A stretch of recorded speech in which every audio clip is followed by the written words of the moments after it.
सार शब्दभेद सत्यपुरुष चैनल में आप लोगों का स्वागत है। और इस वीडियो में ऊपरी बाधा से पीड़ित समस्त लोगों के लिए क्या उपाय है, क्या करने से शांति मिलेगी, ऊपरी बाधा का असर खत्म होगा, यानी भूत प्रेत आत्मा तंत्र तांत्रिक टोना जादू मूठ कुछ ऐसी समस्याओं का निदान आपको हम इस वीडियो में बतलाएंगे। साथियों,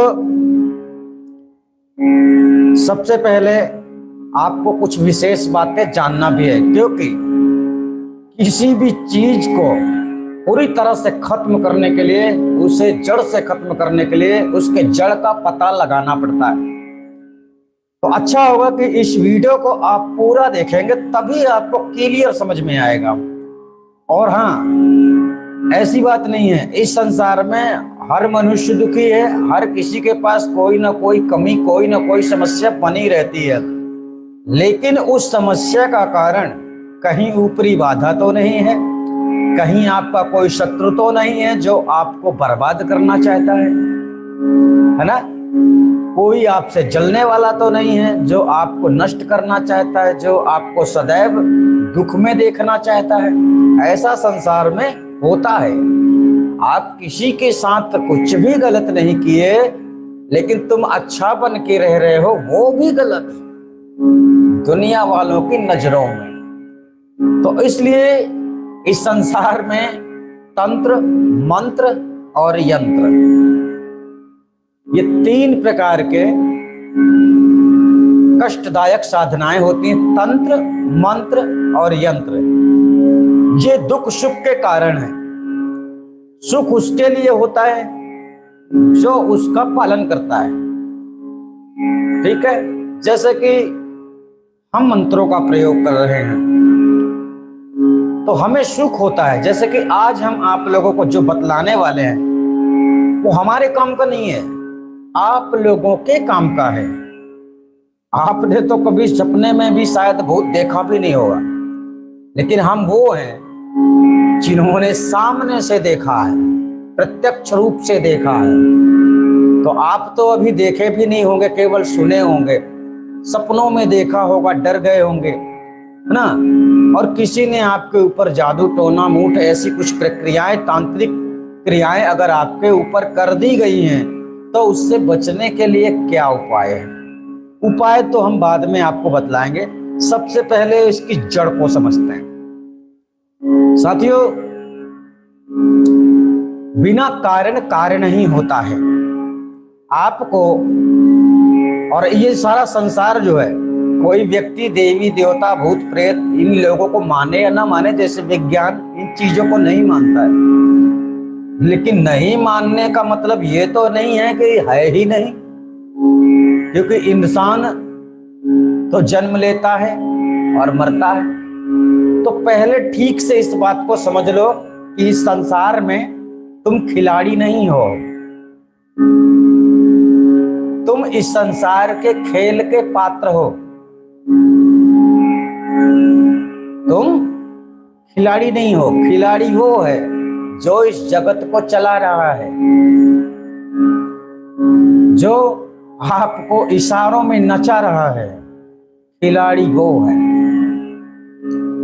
और आप क्या हैं? आप कठपुतले हैं।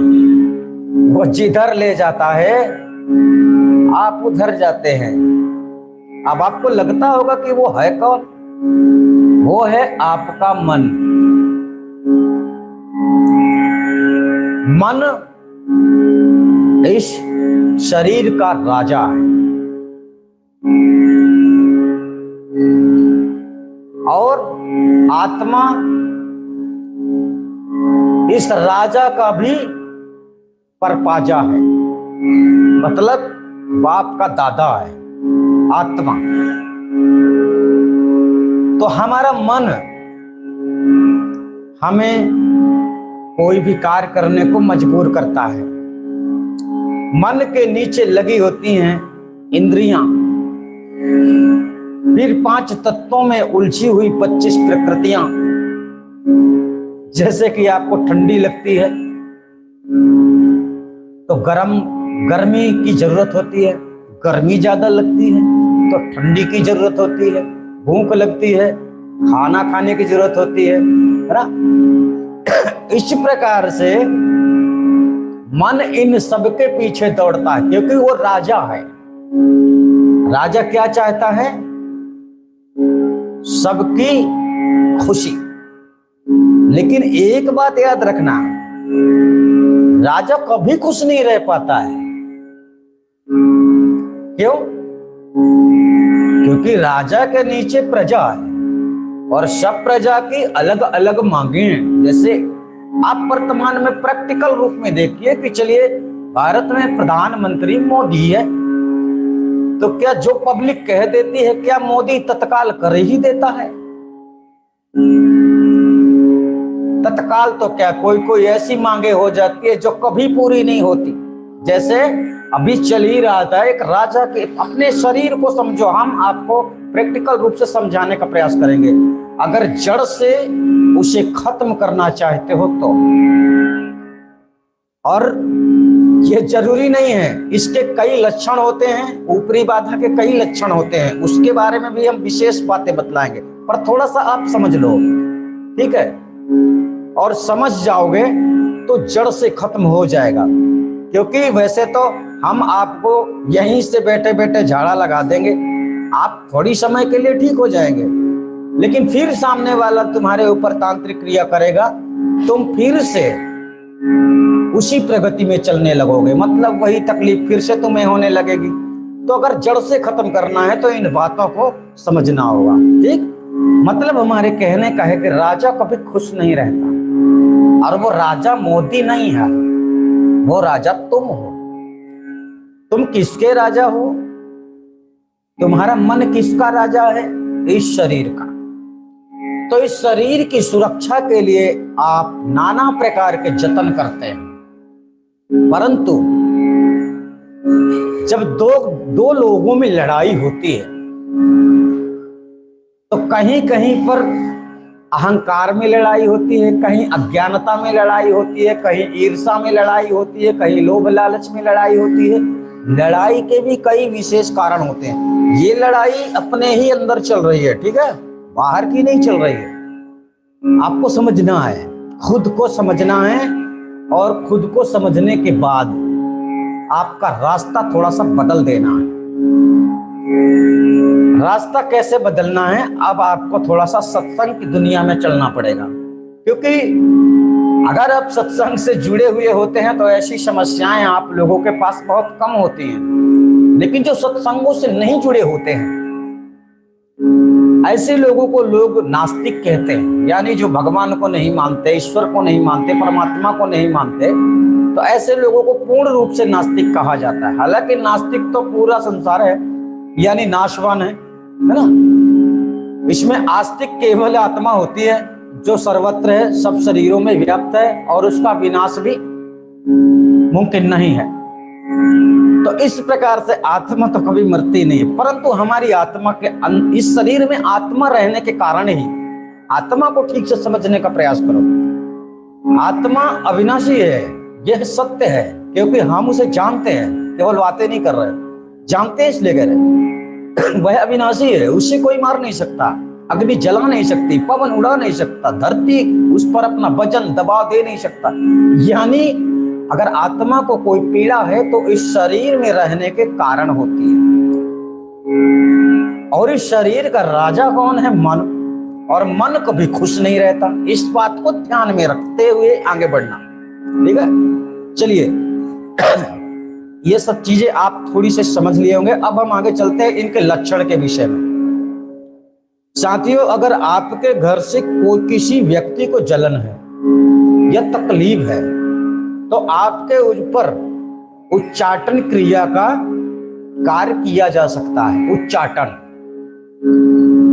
उच्चाटन का मतलब होता है मन का कहीं भी स्थिर ना रहना, मन का कहीं भी स्थिर ना रहना। अब इसका दूसरा कारण भी होता है। आज आपका भाई बीमार है, कल आपकी माँ बीमार हो गई, पर आप इसको समझना एक तरफ से कि एक बीमार हुआ तो दूसरा सही हुआ तो एक बीमार हुआ। इस प्रकार की प्रगति अगर आपके घर में सदैव से चल रही है, चलती आ रही है, यानी इसको कहते हैं कलह वासना। यानी अगर आपके घर में क्लेश है, इसको क्लेश कहते हैं। यानी इस अवस्था में आप जितना भी कमाते हो वह सब आपका धन इसी अशांति को खत्म करने में चला जाता है। क्योंकि आपके घर में अगर कोई है और बीमार है तो आप इलाज करवाएंगे, तो आप जितना कमाएंगे वो धीरे धीरे से आपका जाता रहेगा। ठीक, ये तो हुआ। दूसरी बात, जिस व्यक्ति को पीड़ा, यानी कि पीड़ी मतलब पीड़ा आप लोगों को बनी ही रहेगी। तकलीफ एक को है, यानी चोट एक को लगती है, दर्द सबको होता है। तो बीमार एक है तो परेशानी सबको होती है कि कब ठीक होगा, कैसे ठीक होगा, ऐसा तो होता है ना। चलिए अब इस बात को समझिए। पहला लक्षण तो हमने आपको ये बतलाया कि एक ना एक बीमार होता ही रहता है। दूसरी बात, ऊपरी बाधा का दूसरा लक्षण हम आपको बतलाते हैं। एक लक्षण ये होता है कि कोई आपके घर में कोई सदस्य बीमार हो गया है, वह बीमार हो गया, आप काफी समय से इलाज करा रहे हैं, डॉक्टर भी शायद कुछ नहीं जानकारी दे पा रहा है और वो इलाज पर इलाज किए जा रहा है। क्योंकि डॉक्टर सिर्फ वैज्ञानिक डॉक्टर जो है सिर्फ साइंस पे ध्यान रखते हैं। इनके सामने भी अगर इंसान उछलने कूदने लगे, भूत प्रेत जैसे आचरण दिखाने लगे, लक्षण दिखाने लगे, तो भी ये इसको दूसरी पदवी देंगे। इनमें ऐसा है, क्योंकि बात यही कि संसार में आधे लोग तो ऐसे हैं जो डॉक्टर, साइंस, इंग्लिश की दुनिया में चल रहे हैं। उन्हें तो यही लगता है कि भगवान नाम की कोई चीज होती नहीं, भूत प्रेत आत्मा होते नहीं। अरे जब सुअर हो सकता है, भालू हो सकता है, पशु हो सकता है, पक्षी हो सकता है, मतलब जो तुम नहीं देख सकते वो नहीं हो सकता। ये तो अच्छी बात है कि हमने सामने से देखा, इसलिए हमको कहना पड़ रहा है। फिर जो संतों ने, साधु संतों ने वेद शास्त्रों में, ग्रंथों में जो कुछ बातें कही हैं, तो सब लोगों ने झूठ तो थोड़ी ना बोला है, कहीं ना कहीं उन्होंने सही भी बोला है ना। तो ये सब होते हैं, ऐसा जरूरी नहीं होता कि आपने नहीं देखा तो नहीं है ना। इसी प्रकार से ये ऊपरी बाधा की समस्या सबको नहीं होती। शहरों में, अपने ग्रामीण क्षेत्रों में किसी को कुछ होता है तो सबसे पहले लोग क्या करते हैं, किसी के पास जाते हैं, झाड़ा मार दो, इसको झाड़ दो, ओझा के पास जाते हैं, तांत्रिक के पास जाते हैं, दिखाते हैं, फिर इसके बाद हॉस्पिटल भी जाते हैं। ठीक है, लेकिन शहरों में ऐसा नहीं होता कुछ भी। शहरों में तो किसी के साथ ऐसा होता भी है तो वो ऐसा सोचते ही सोचते मर जाता है। यानी अगर ऐसी ऊपरी बाधा अगर लग गई है तो बीमारी का इलाज संभव है ही नहीं, दवा काम नहीं करती। आप कितनी भी बड़े हॉस्पिटल में ले जाइए, क्योंकि डॉक्टर कंफ्यूज हो जाता है, पर डॉक्टर मना नहीं कर सकता है, क्योंकि वो खुद कंफ्यूज रहता है। अगर डॉक्टर मना करता है तो बड़ा डॉक्टर है भाई, उसके इज्जत का मामला है। तो हर इंसान यही सोचता है कि मैं हर कार्य कर लेता हूं, भले ना कर पाए। जैसे कि मान लीजिए कि हमारी तो बात अलग है, हम इस कुर्सी में बैठे हैं, इस जगह में बैठे हैं, जो हम बोलेंगे वह आपको सही लगेगा। पर अच्छी बात तो ये है कि हम सच ही बोलते हैं, हम झूठ नहीं बोलते, क्योंकि हम जगत प्रेमी हैं, आप सबका भला चाहते हैं, आप सबके खुशी के लिए हम ये सब कर रहे हैं। ठीक है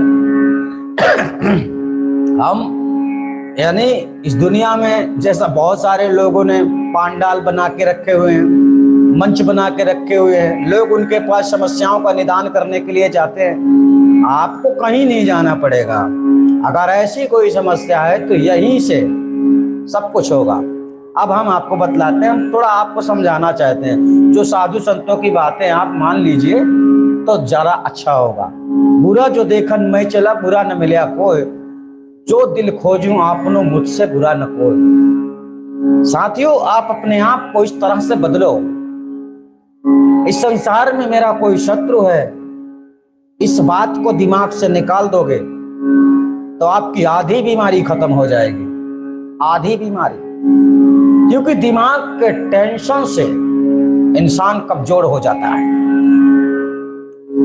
बीमारी में जिस प्रकार से भांटा जैसे कि बैगन, इसका सेवन करने से बीमारी तीव्र गति से बढ़ जाता है, ठीक इसी प्रकार से हमारी कमजोरी मर्ज को मजबूत कर देता है।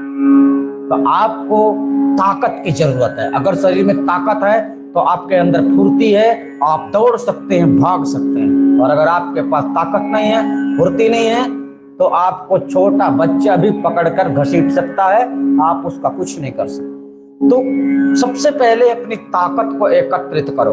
आपकी ताकत क्या है? सबसे पहला, इस संसार में कोई मेरा शत्रु है, इस बात को भूल जाओ, डिलीट कर दो। करना होगा। अगर मान लोगे तो आपको आधी ताकत वर्तमान में अभी मिल जाएगी, लेकिन जब डिलीट करोगे तभी मिल जाएगी, तभी मिलेगी। जानते क्यों? क्योंकि दुश्मन, शत्रु हम जिसे कहते हैं, और शत्रु जब तक जिंदा है तब तक वह एक कष्ट है, और कष्ट से तुम्हें मुक्ति पाना है। ठीक है? तो अगर तुम उसे मारते हो तो संभवतः आप भी मारे जा सकते हो। तो हालांकि ये करना उचित नहीं है, आपको उसे ही बड़ा समझ लेना है, आपको छोटा समझ लेना, क्योंकि हमने आपको बतलाया कि खिलाड़ी आप नहीं हैं, आप कठपुतले हैं। आपको जिस तरफ घुमाया जाता है आप उस तरफ घूम जाते हैं, लेकिन हम आपको उस रास्ते पर ले जाना चाहते हैं जिस रास्ते पर जाने से सर्वत्र सुखों की प्राप्ति होती है। भूत प्रेत की मजाल क्या है? जो तुम्हारे घर में अपना स्थान बना लेंगे। ठीक है? आपको किसी को भी शत्रु नहीं समझना है। जो आपको पीड़ा दे रहा है, दर्द दे रहा है, तकलीफ दे रहा है, उसे भी नहीं समझना है। ये अंदर से सुधार करना है। हम नहीं समझते।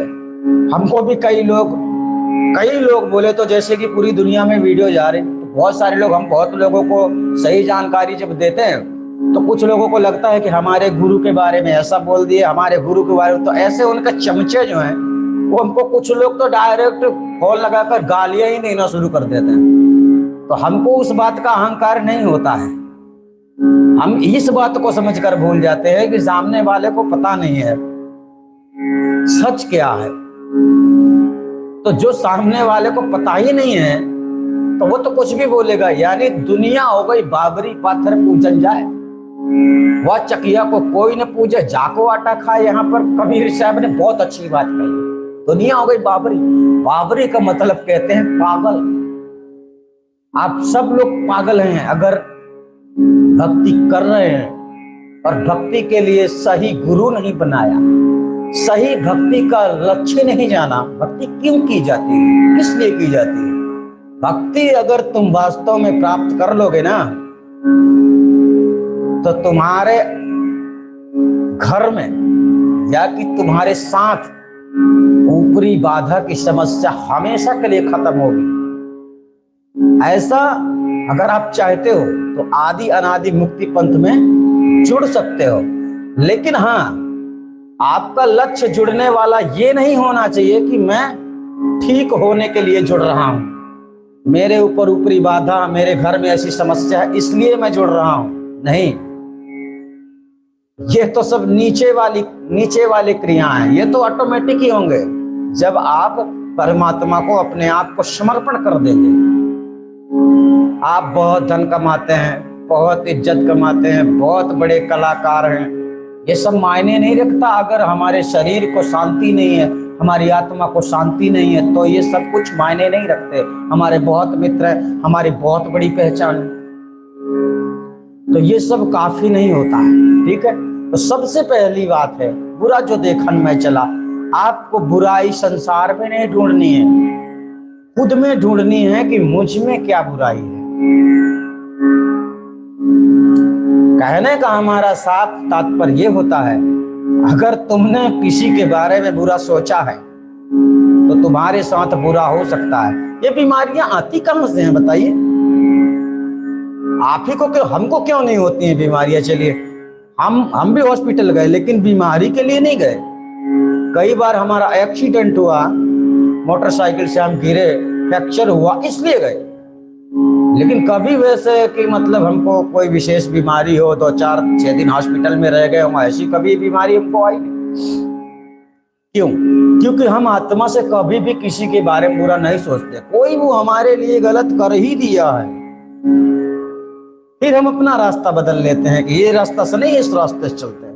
फिर हम उस व्यक्ति से मतलब ही नहीं रखते। यानी कि बुराई को अपने अंदर से निकालना है। जब बुरी चीज अंदर नहीं होगी तो ये शरीर के साथ बुरा नहीं होगा। अगर अंदर आप बुराइयां डालकर रखेंगे तो उसका असर भी बुरा ही होगा। अभी ये आपको समझ में नहीं आ रहा होगा।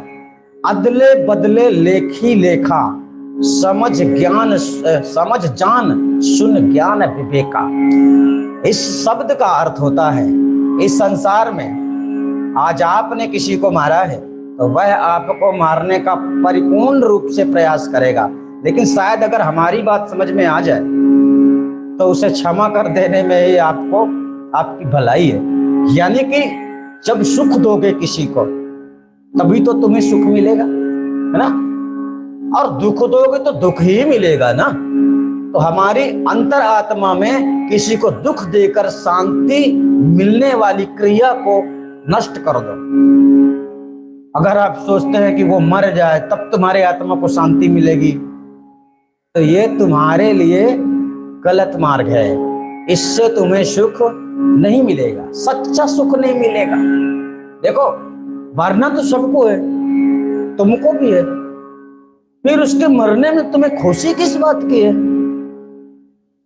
बदला, अहंकार, क्रोध, ये चीजें आपको बर्बाद कर देंगे। ठीक, चलिए, ये भी एक लक्षण है कि आप हॉस्पिटल में जाते हैं, इलाज करवाते हैं, काफी समय से करवा रहे हैं, फिर भी मर्ज आपका काबू में नहीं आ रहा है। यह भी एक लक्षण होता है। दूसरा लक्षण, तीसरा लक्षण हम बतलाते हैं। तीसरे लक्षण में होता क्या है, आपको बुरे बुरे सपने प्रतिदिन आते हैं। बुरे सपने, अच्छे नहीं, बुरे सपने, डरावने सपने अक्सर आते हैं। आप डर जाते हैं, नींद से डर के जाग जाते हैं, ऐसे सपने आपको आते हैं। ये भी उच्चाटन क्रिया में ही आता है। ठीक है, आपका नींद चैन सब कुछ हराम कर दिया जाता है। यह भी किसी न किसी के करने से ही होता है। यानी कोई ना कोई आपका शत्रु है जो ऐसा आपके साथ करना चाहता है। वो आपको बर्बाद करना चाहता है, मारना नहीं चाहता, आपका जीना हराम करना चाहता है। यह उच्चाटन क्रिया में आता है। और ये भी एक लक्षण है। दूसरा लक्षण, एक और चौथा लक्षण। चौथे लक्षण में क्या आता है कि जब भी आप किसी भी देवी देव स्थान में जाएंगे तो आपका शरीर कंपन करने लगेगा। कंपन यानी कि जो आप जहां भी जिस भी देव स्थान में जाएंगे, लेकिन हाँ, उस समय उस देव स्थान में कुछ होना चाहिए।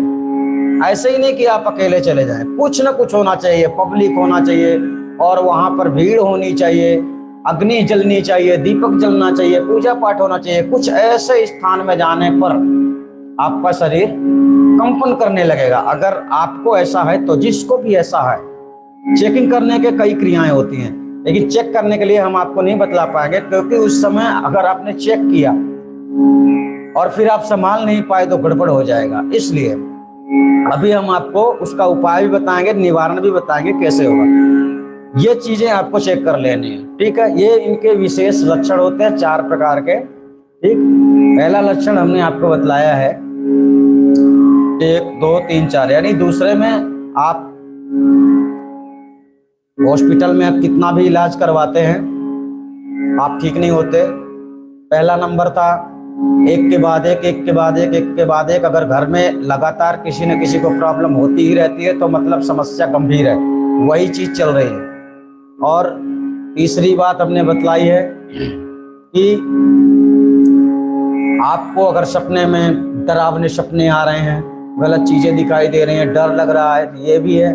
और चौथा यही है, देवी देव स्थान में कहीं भी आप जाएंगे तो आपका शरीर कंपन सा महसूस होगा। जितना ज्यादा होगा उतना ज्यादा गति से आपके ऊपर, जितनी ज्यादा प्रभावशाली शक्ति काम कर रही होगी उतना ज्यादा झटका आएगा।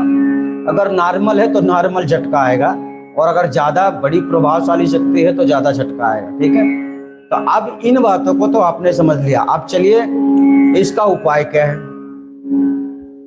हमने तो आपको समझाया, सही रास्ता बतलाया है। अगर आप ऐसा काम करते हैं, आप दूसरों की दुनिया से खुद की दुनिया में वापस आ जाते हैं, तो आधा टेंशन फ्री हो जाओगे, और वो ताकत जो आपकी उधर जा रही थी वो आपके शरीर में आ जाएगी। ठीक है। दूसरी बात, आपको डरना नहीं है। डरना इसलिए नहीं है क्योंकि तुम गलत नहीं हो। अगर आज तक तुमने गलत किया है तो हे सत्य पुरुष परमात्मा बोलकर मुझे आज तक के गुनाहों के लिए क्षमा चाहिए और मैं सही रास्ता पकड़ना चाहता हूँ, इतना बोलकर आप हमारे बताए अनुसार कार्य कर सकते हो। ठीक है। ज्यादा समस्या होती है तो आदि अनादि मुक्ति पद में जुड़ जाओ, ताकि भक्ति भी कर सको और जीवन में इस ऊपरी बाधा से मुक्ति भी प्राप्त कर सको। ठीक है। तो अब आपको यहाँ पर समझना निवारण कैसे होगा। तो चलिए, हमें तो पता नहीं है कि आप कहाँ कहाँ गए, क्या क्या परेशानी है, कब से परेशानी है। एक बार हम आपको मौका दे सकते हैं, टेस्ट कर सकते हैं। आपका परिवार का कोई भी सदस्य, चाहे हॉस्पिटल में हो, चाहे घर में हो, चाहे कहीं भी हो, जब हम यहाँ से बैठे सब कुछ कर सकते हैं तो आप वहां से बैठे कुछ कर सकते हैं। तो चलिए, आपको क्या करना है, सबसे पहले तो उसके लिए झाड़ा हम ही लगाएंगे। उसके लिए आपको नॉर्मल सेवा करनी होगी जो आप धर्म के रूप में दे रहे हैं, यहाँ पर करना होगा। एक 50 रुपए की एक टिकट होती है। ठीक है। वैसे इस चीज का हम पैसा कभी लेते नहीं है, लेकिन यहाँ पर गुरुद्वारा का निर्माण चल रहा है, और गुरुद्वारा का निर्माण प्रारंभ करने के लिए और इसका अंतिम समर्पण करने के लिए, यानी जब तक ये पूरा नहीं हो जाता तब तक तो बनवाना ही पड़ेगा।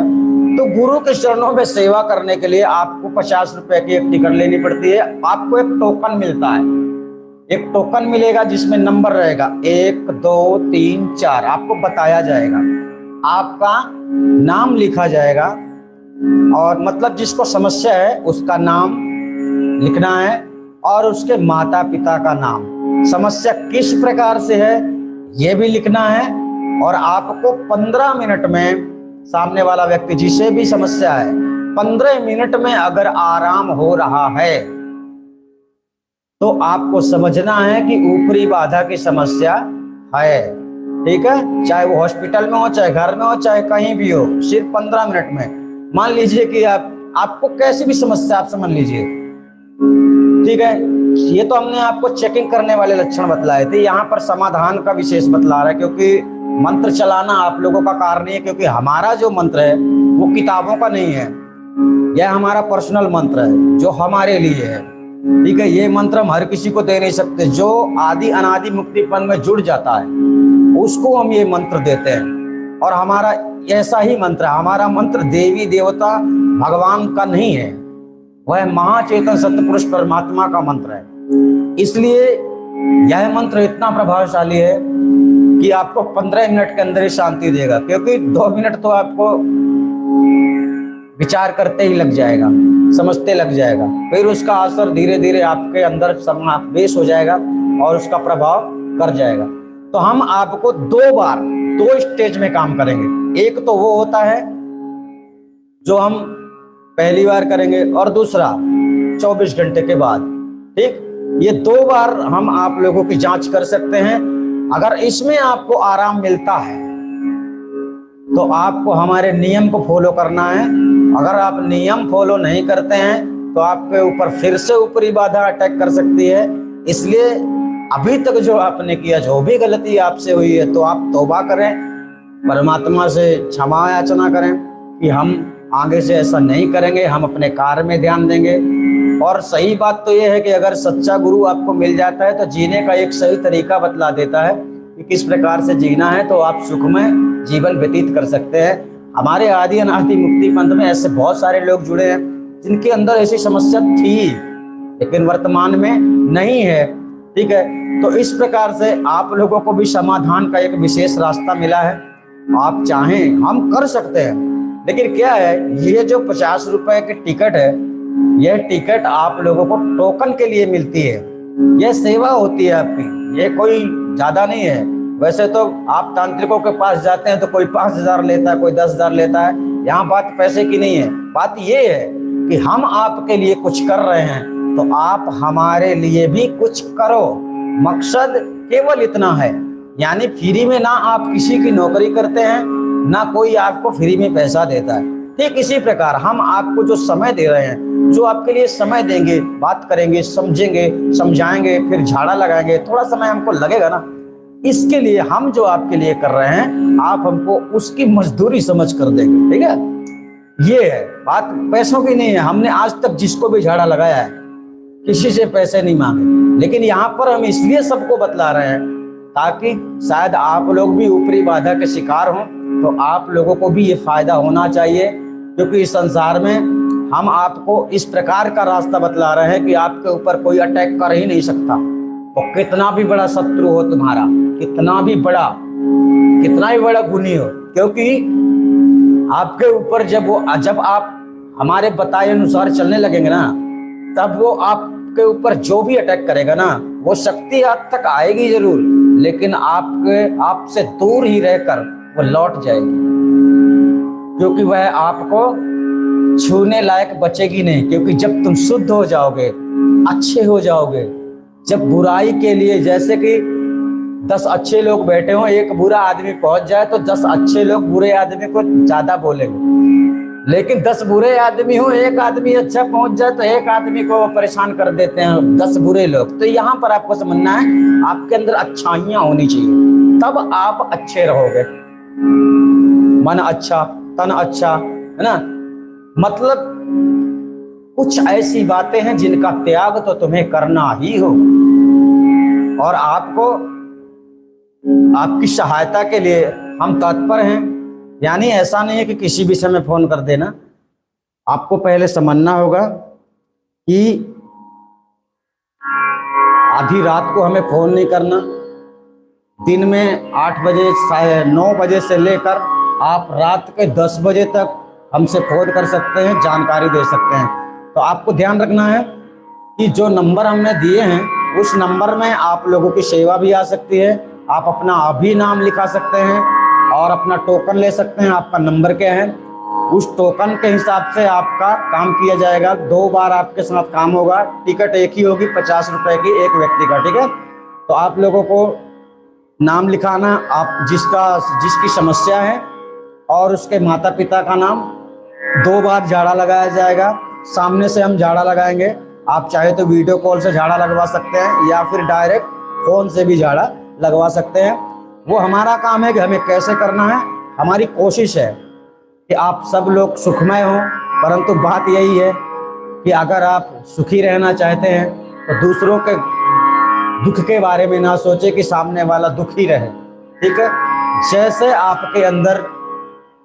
जैसा आपके अंदर विवेक होगा, जैसा आपके अंदर ज्ञान होगा, मतलब बुराई, अगर बुरी शिक्षा है आपके अंदर, तो आपका शरीर निरोग नहीं होगा, वो रोगी ही रहा आएगा। क्योंकि बुरी चीज बुराई करती है और अच्छी चीज अच्छाई करती है।